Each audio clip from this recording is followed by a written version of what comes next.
Shalom, everyone. It's nice to greet you through the computer screen. This week's Torah portion is called Ki Tisa, and it begins in the 30th chapter of the book of Exodus. And if you're just looking at the first 3 verses of the text, I want to frame one of the introductory concepts.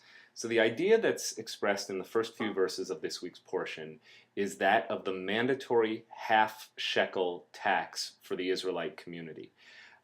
It's a very, very small sum of money, but the key is that every single person would contribute a half a shekel, and then you would add up the total, you would multiply by 2, and then you could figure out the population. So it was also a device for taking an ancient census.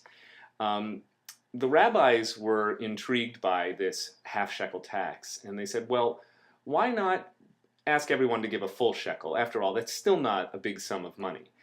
Their answer teaches us a profound lesson.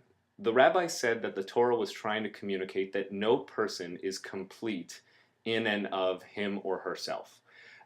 We need one another. We need the other half shekel to make a whole. And so the rabbis in that spirit also taught these words, Al tifrosh min ha-tzibur, from the collection called Pirkei Avot. It means do not separate yourself from the community.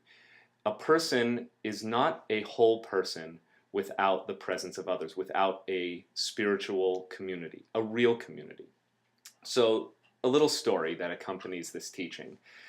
A man was visiting his rabbi at the rabbi's request, and the rabbi called this man in because this individual, though very, very wealthy, wanted nothing to do with community institutions or organizations. He refused to join the synagogue, he refused to join the JCC, he even turned down invitations just to socialize with members of his community.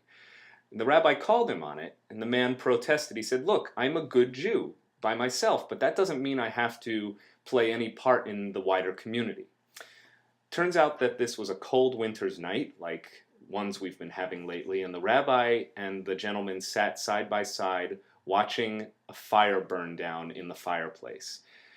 Soon they noticed that one of the coals had become detached from the pile of embers.